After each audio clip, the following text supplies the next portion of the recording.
I was going to propose to her that night. I had the ring, the speech, everything. But then I walked in on them. You ever have one of those moments that just splits your life in two? Before that night, I was Ethan, 27 years old, software engineer, decent apartment, and stupidly in love with Lena. My girl of 4 years. My future. And Josh, he was my ride or die since 3rd grade. We'd built tree houses together, got detention together, moved to the city together. The kind of friend you never question. Until they both made me question everything. The plan was simple, romantic, foolproof. I had it all planned out. Lena had this thing for rooftop views. Said they made her feel like life was still beautiful even when it sucked. So I rented out this cozy rooftop space overlooking downtown string lights, little fire pit, charcuterie board because she's obsessed with Brie, the works. I bought the ring 2 weeks prior, burned a hole in my pocket every damn day. I'd practiced my speech so much I could recite it backwards. She was supposed to meet me there at 8. But around 6, I swung by the apartment just to grab her scarf. She'd been complaining it was cold, and I wanted to surprise her by thinking ahead. I still remember turning my key in the lock, whistling like a damn idiot. I even said, "Babe, you forgot your—" I didn't finish the sentence. I couldn't, because what I saw stopped the world. Shattered silence. They didn't even hear me at first. Her laugh was the first thing that cut through. Then his voice. Then the sound. Of skin. Of betrayal. Of the two people I loved most wrapped up in each other on my living room couch, the couch I built with my bare hands from IKEA hell. Josh was shirtless. Lena's hair was messy. Her dress was half off. My scarf, the one I came to get, was on the floor. It took them a full 10 seconds to even realize I was standing there. 10 seconds. That's how long it took for my whole life to turn into a punchline. "Ethan," she gasped, scrambling. "Wait, this isn't—" Josh didn't even say a word, just looked at me like a deer in headlights. My hand went limp. The ring box fell from my pocket and hit the floor with a tiny clink. I didn't yell. I didn't cry. I didn't even move. I just left. Radio silence. For 3 days, I didn't eat. Barely slept. Just sat there in a friend's spare room, staring at the ring in my hand, asking myself, how the hell did I not see it? They both tried calling. Lena left voicemails begging, sobbing, saying it was a mistake. A one-time thing. I didn't mean for it to happen. Josh texted, "Bro, it wasn't supposed to go down like that. Let's talk. I still love you, man." Funny way of showing it. You know the worst part? I believed them a little. I wanted to believe her. That maybe it was a drunken accident. That maybe he'd manipulated her. But no. This wasn't some heat-of-the-moment thing. You don't laugh like that, don't moan like that if it's just an accident. The journal. I didn't go to work. Didn't talk to anyone. Just me and the silence. Until one night, I opened a fresh Google Doc and titled it Operation Closure. It started as a way to process my feelings, but it quickly became something else. A blueprint. I wrote everything down: the hurt, the betrayal, the disbelief. I studied their patterns, their behaviors, every red flag I'd ignored. It wasn't long before the idea crept in. Not to forgive, not even to forget, but to make her feel what I felt. To let her fall for me all over again. To let her believe I'd forgiven her, that there was still hope. And when she gave me her whole heart again, I'd crush it. Not out of hatred, but to finally close the book. Rebuild phase. I started fixing myself. Therapy, gym, work, sleep schedule. I cut out junk food, started running, meditating, journaling, everything. I changed my number. Deleted Instagram. Vanished from Lena's world. And I knew from a mutual friend that it drove her crazy. She tried to reach me for months. Even showed up at my old apartment once. My roommate told me she looked like she hadn't slept in days. Josh, he vanished too. I heard he moved across town. No one's heard from him since. Good. Let him stew in guilt. But Lena? She was still out there. Still living her life. Still thinking she could just say sorry and move on. 3 months later, I showed up at one of our old favorite coffee shops. Same seat, same drink. It was no accident. I knew she'd come there eventually. And right on schedule, there she was, hair tied back, holding a chai latte, scanning the place until her eyes landed on me. She froze. I smiled. Cool, collected. She walked over slowly. Ethan? Hey, I said like I didn't have 3 months of rage beneath my skin. Been a while. She looked stunned, sad, hopeful. I didn't think you'd ever talk to me again, she whispered. I shrugged. Time heals. Or at least it helps you fake healing long enough to get closure. She winced at that. And that's when I knew. She still loved me, and that was all I needed to begin. You don't disappear from someone's life for 3 months unless you're planning something, and I was planning everything. The first rule of revenge: don't rush it. There's this fantasy a lot of people have when they get cheated on that perfect confrontation scene. The shouting, the tears, the slaps, the big mic drop, but that's not how you win. You win by going silent, by making them wonder, obsess, rot. And that's exactly what I did. After that night, the couch, the betrayal, the ring falling to the floor, I turned my whole life off like a switch. Phone? Off. Social media? Deleted. Mutual friends? Muted. Work? Remote? City? Different side. I didn't want closure. I want control. And silence is power because it leaves them talking to themselves. The aftershock. I didn't answer Lena's messages. Not the "I'm so sorry" texts. Not the late-night missed calls. Not the "please, Ethan, just let me explain" voicemails. She tried everything. Even got her sister to message me. She's not eating. She's a wreck. Please, talk to her at least once. But I knew better. Regret isn't love. Guilt isn't growth. She missed me because I left, not because she valued me. There's a difference. And Josh? He sent one final text that stuck with me. I've **** kept up. I know I did, but we were both broken. We weren't trying to hurt you. Right, you just accidentally fell into my girlfriend. The journal becomes a blueprint. That Google Doc? It grew. I added timestamps, dates, quotes, even a column labeled emotional triggers. Things like, her favorite ice cream, pistachio, bring that up casually. She still cries at that one Coldplay song planted during a drive. She always said, I knew you were the one the day we made pancakes in PJs. Recreate that. Exactly. This wasn't just about making her fall in love again. This was psychological warfare. I wasn't going to be cruel. I wasn't going to scream or expose her. I was going to be perfect. Everything she thought I was times 10. And then, when she gave me her heart again, I'd walk away with a smile. The transformation arc. Ghosting isn't about hiding. It's about rebuilding behind the curtain. I joined a gym, got serious about lifting, dropped 15 pounds of heartbreak and gained muscle, confidence, clarity. Therapy helped too. Not for forgiveness, but for understanding. For untangling the emotional barbed wire she left in my chest. I learned something important. You can be broken and still function like a machine. You can be sad and still play the long game. So I did both. Work became therapy. My savings grew, my mind sharpened. I started dressing better, reading more, sleeping better. Everyone noticed. Everyone except her. Because she couldn't see me. Not yet. The return begins. I knew I couldn't just pop back into her life and say, hey, remember me? It had to feel accidental, natural. So I planted the seed at a friend's birthday party. Mutual friends, casual setting. Just enough tension in the air to keep it interesting. When I walked in, Lena's face froze. Like she'd seen a ghost. She looked worse, tired eyes, weight loss. The kind of sadness you can't Instagram filter away. She came over like I was gravity.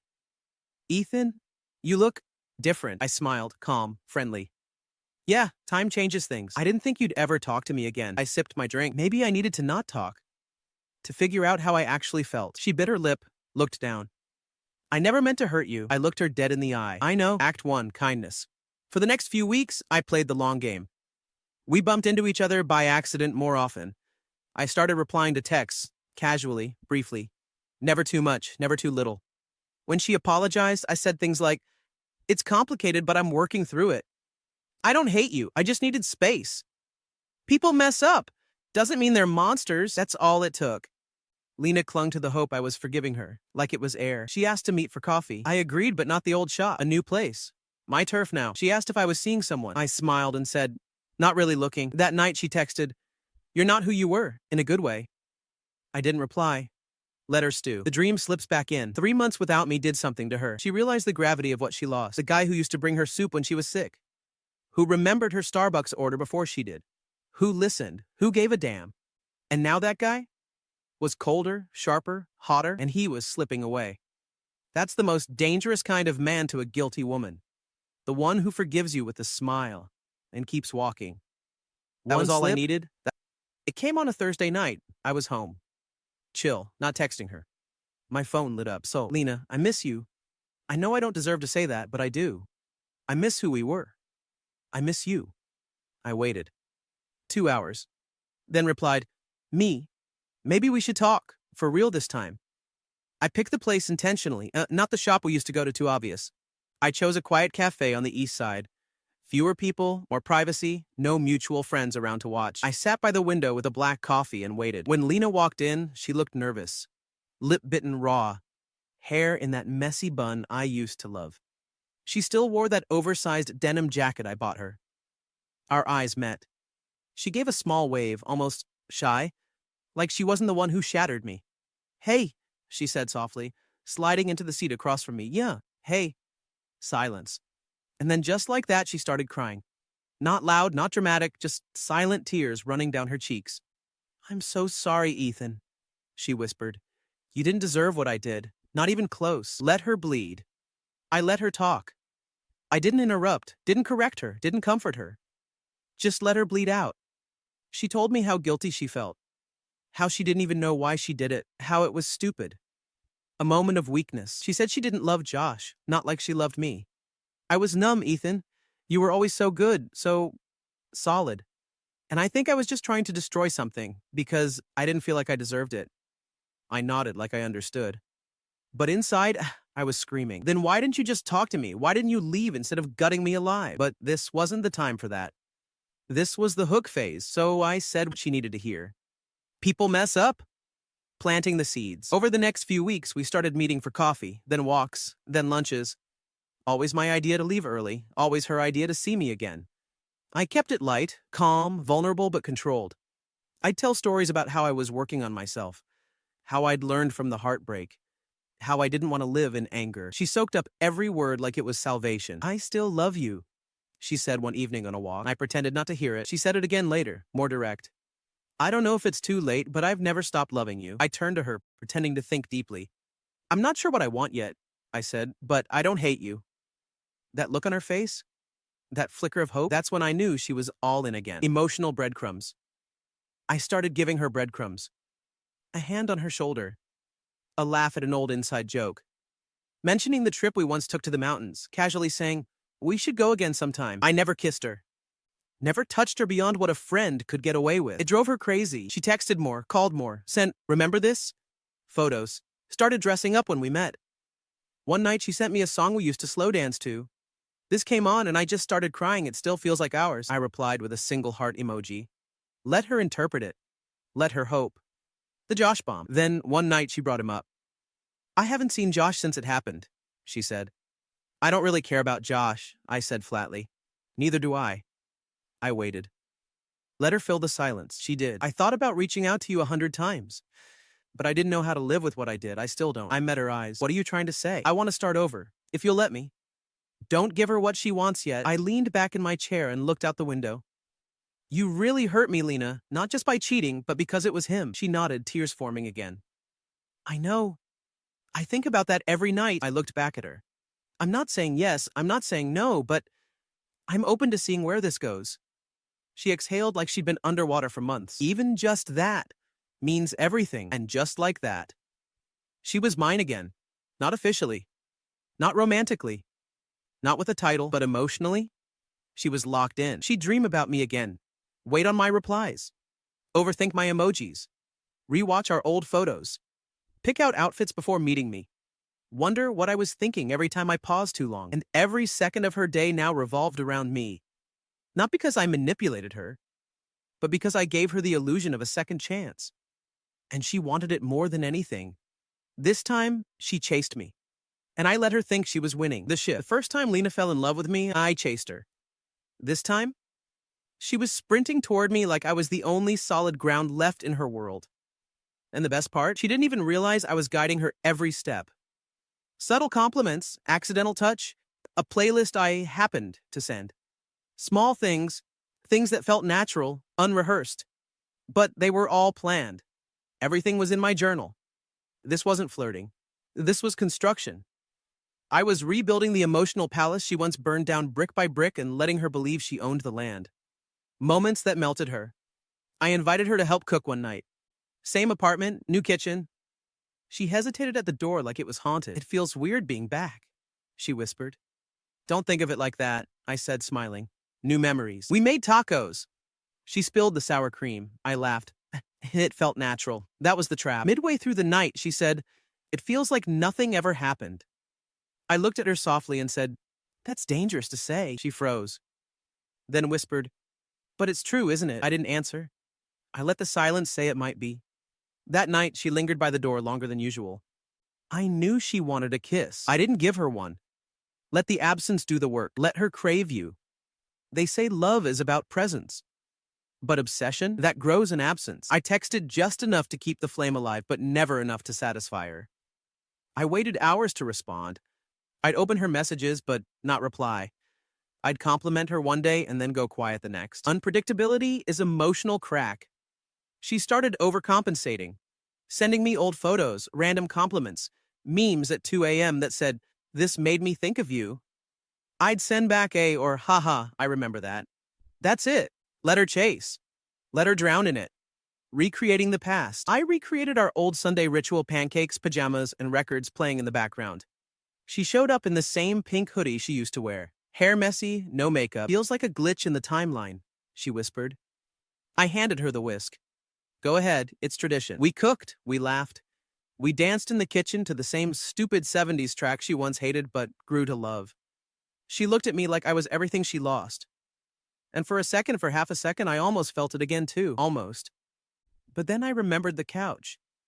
Her moaning his name, and the warmth turned to ice. The almost kiss. She leaned in that night, sitting on the couch, movie playing, her head barely touching my shoulder. I looked at her. She looked back.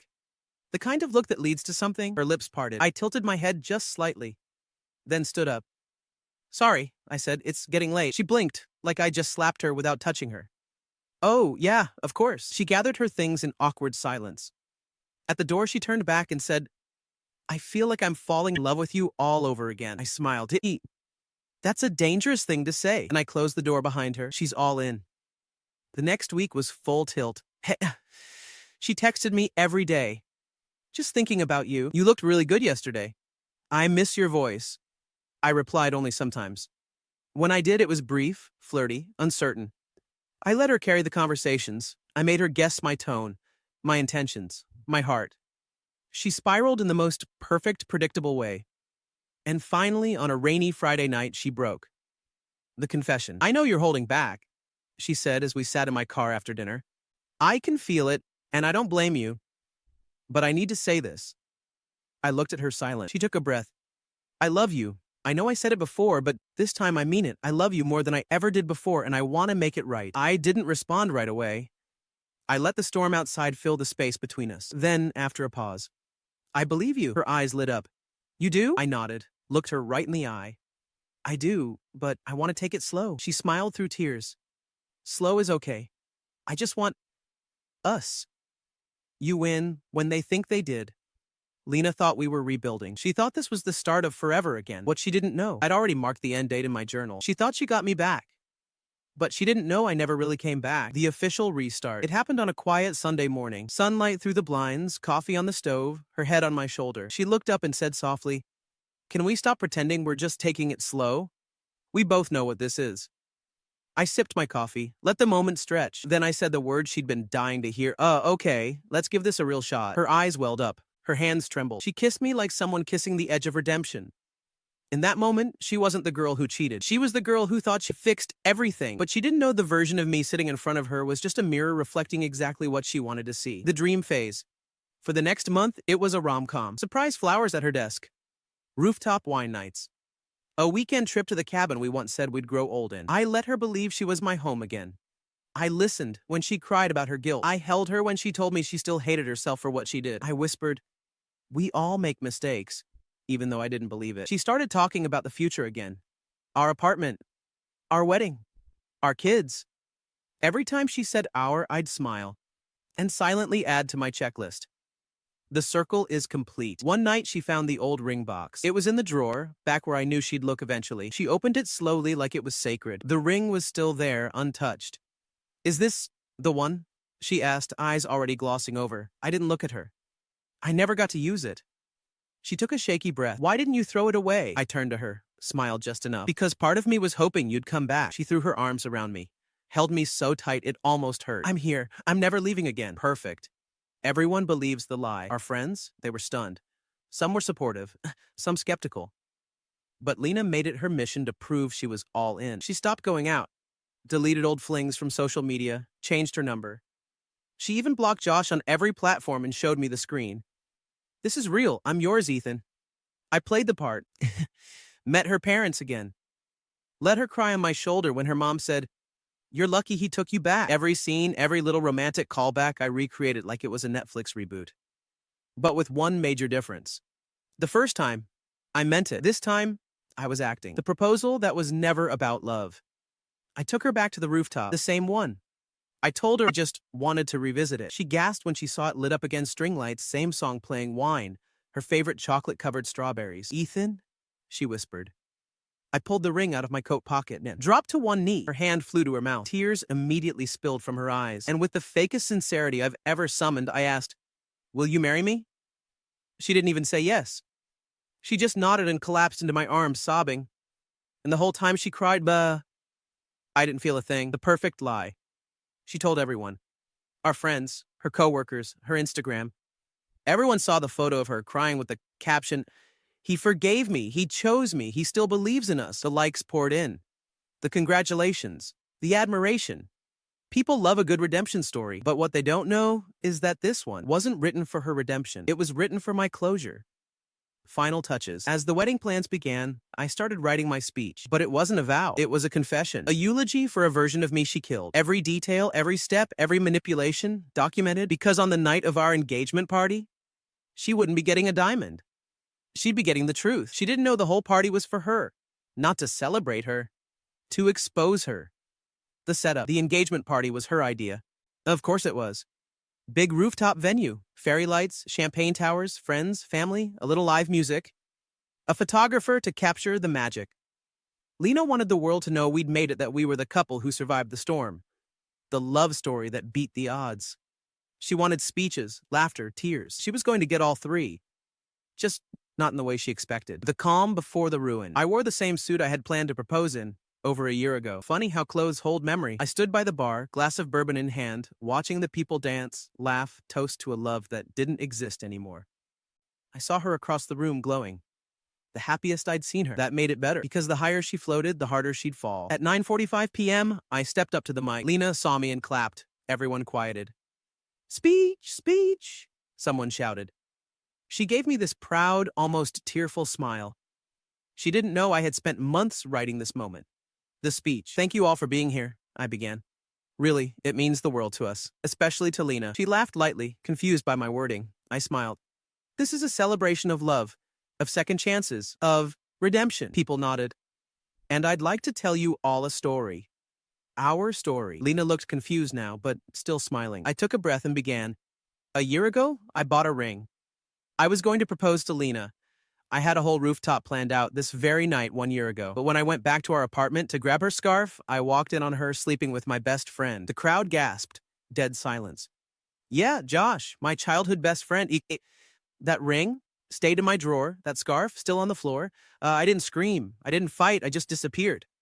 And I spent 3 months broken, completely lost, wondering what I did wrong, what I missed, until something clicked. I realized it wasn't about me, Ida. It was about her, her choices, her lies, her selfishness. So I made one decision. I would give her what she gave me. I'd let her fall back in love. I'd make her believe we were building something again. I'd let her look me in the eye and say, 'I love you,' just so I could rip it away the same way she did." Gasps, whispers. Her mother's hand flew to her mouth. Her friends looked frozen. "Lena?" She went pale. Completely, utterly pale. She started walking toward me. "Ethan? What are you doing?" I looked at her the way she once looked at me when I walked in on her and Josh, like she was caught. I turned back to the crowd. "This engagement, it's not real. None of this was real. It was my closure. My way to look her in the eye and say, 'I know who you are now.'" The fallout. She collapsed to her knees, sobbing. I handed the mic to the DJ. "Feel free to keep the drinks flowing," I said casually. And I walked out. No shouting, no drama, no fight. Just the sound of a shattered illusion behind me. The aftermath. My phone blew up for days. Her family, friends, even Josh.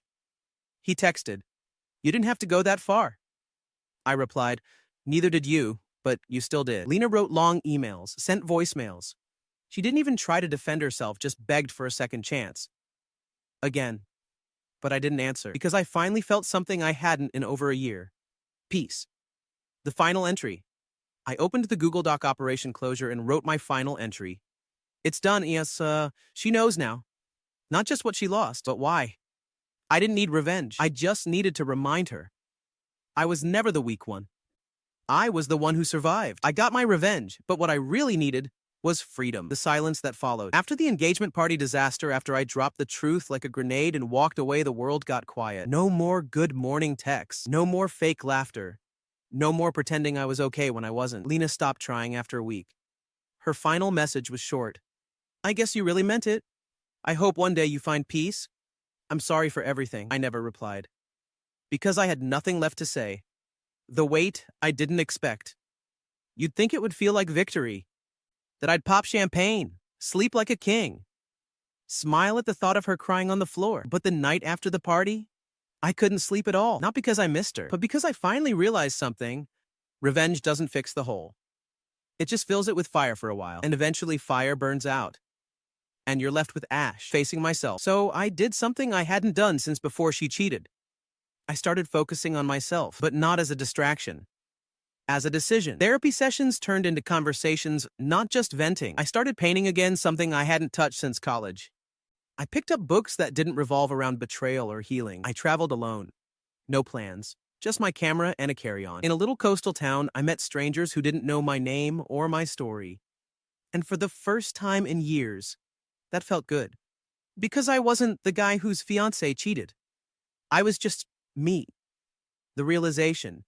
People kept asking, do you regret it? The speech? The revenge? And honestly, no. Not because it made me happy, but because it gave me clarity. She didn't get away with it. She faced it, felt it, lived it. But more importantly, I walked away with my power. Not by screaming. Not by breaking things. But by deciding the end of the story myself. That's healing. A letter she'll never read. I wrote a letter I never sent. Lena, I did love you, truly, deeply. And I don't regret that part. What I regret is giving so much of myself to someone who didn't know what to do with it. You taught me a lot, mostly through pain. But pain can be a teacher too. I don't hate you anymore. I don't wish you harm. I just wish you'd been honest before you broke me.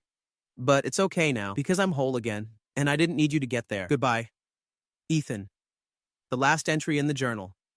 I opened Operation Closure one last time and typed. Closure isn't about revenge. It's about reclaiming your story. And mine no longer includes her. I closed the document and never opened it again, moving forward. Today, I don't flinch when I hear her name. I don't check her socials. I don't ask mutuals how she's doing. She's a chapter in a book I've already shelved. And me, I'm still healing, still building, still discovering who I am without the weight of her. That's what healing actually looks like. Not a dramatic ending, but a quiet beginning. The end.